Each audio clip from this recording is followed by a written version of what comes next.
You, John Fitzgerald Kennedy, do solemnly swear. I, John Fitzgerald Kennedy, do solemnly swear.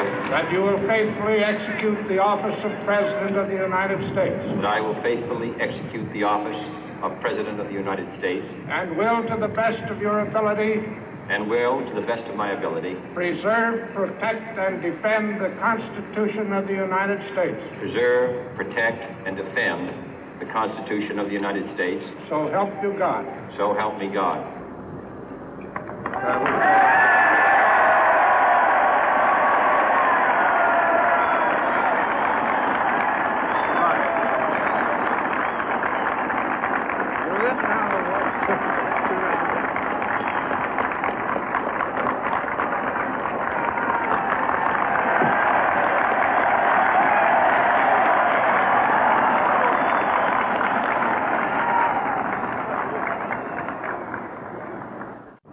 Vice President Johnson, Mr. Speaker, Mr. Chief Justice, President Eisenhower, Vice President Nixon, President Truman, Reverend clergy, fellow citizens. We observe today not a victory of party, but a celebration of freedom, symbolizing an end as well as a beginning, signifying renewal as well as change. For I have sworn before you and Almighty God the same solemn oath our forebears prescribed nearly a century and 3/4 ago. The world is very different now, for man holds in his mortal hands the power to abolish all forms of human poverty and all forms of human life. And yet the same revolutionary beliefs for which our forebears fought are still at issue around the globe. The belief that the rights of man come not from the generosity of the state, but from the hand of God. We dare not forget today that we are the heirs of that first revolution. Let the word go forth from this time and place to friend and foe alike that the torch has been passed to a new generation of Americans born in this century, tempered by war, disciplined by a hard and bitter peace, proud of our ancient heritage, and unwilling to witness or permit the slow undoing of those human rights to which this nation has always been committed and to which we are committed today at home and around the world.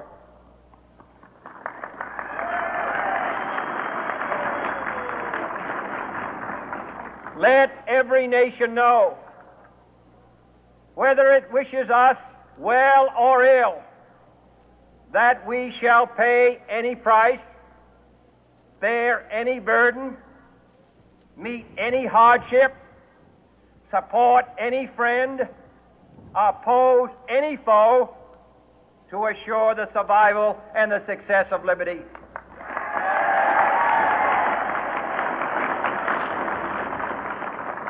This much we pledge and more.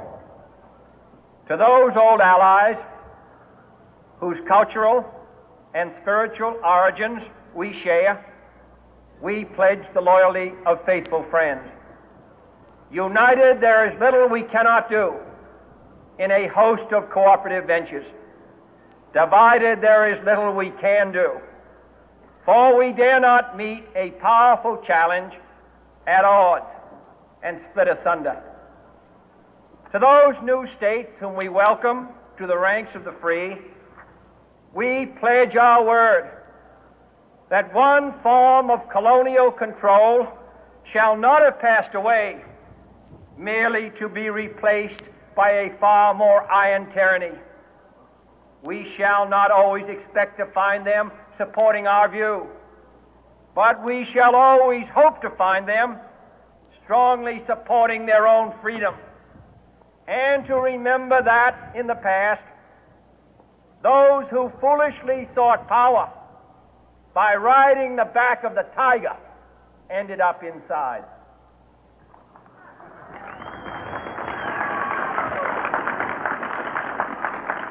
To those people in the huts and villages of half the globe struggling to break the bonds of mass misery, we pledge our best efforts to help them help themselves for whatever period is required, not because the communists may be doing it, not because we seek their votes, but because it is right.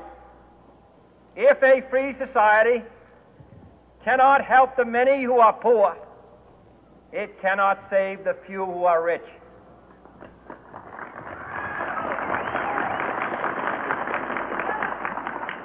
To our sister republics south of our border, we offer a special pledge to convert our good words into good deeds, in a new alliance for progress, to assist free men and free governments in casting off the chains of poverty. But this peaceful revolution of hope cannot become the prey of hostile powers. Let all our neighbors know that we shall join with them to oppose aggression or subversion anywhere in the Americas. And let every other power know that this hemisphere intends to remain the master of its own house.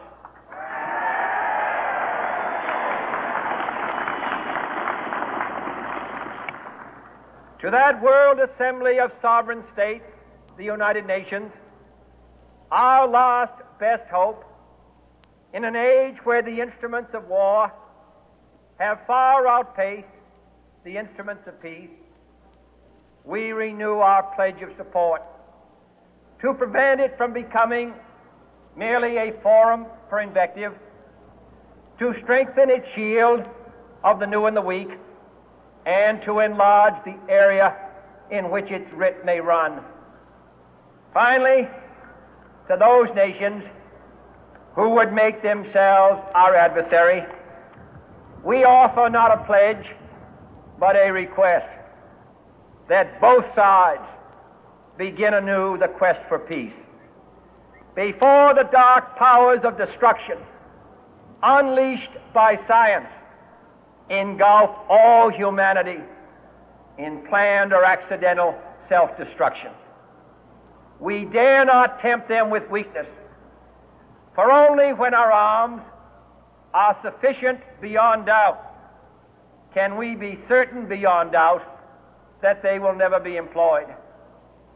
But neither can two great and powerful groups of nations take comfort from our present course, both sides overburdened by the cost of modern weapons, both rightly alarmed by the steady spread of the deadly atom, yet both racing to alter that uncertain balance of terror that stays the hand of mankind's final war.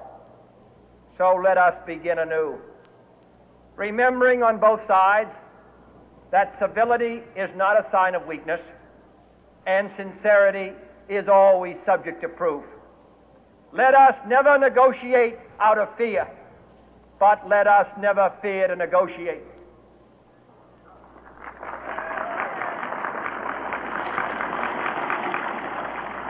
Let both sides explore what problems unite us, instead of belaboring those problems which divide us. Let both sides, for the first time, formulate serious and precise proposals for the inspection and control of arms, and bring the absolute power to destroy other nations under the absolute control of all nations.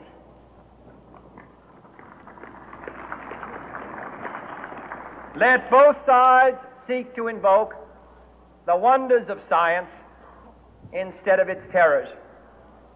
Together, let us explore the stars, conquer the deserts, eradicate disease, tap the ocean depth, and encourage the arts and commerce. Let both sides unite to heed in all corners of the earth the command of Isaiah to undo the heavy burden and let the oppressed go free. And if a beachhead of cooperation may push back the jungle of suspicion, let both sides join in creating a new endeavor, not a new balance of power, but a new world of law, where the strong are just and the weak secure and the peace preserved. All this will not be finished in the first 100 days, nor will it be finished in the first 1,000 days, nor in the life of this administration, nor even perhaps in our lifetime on this planet. But let us begin.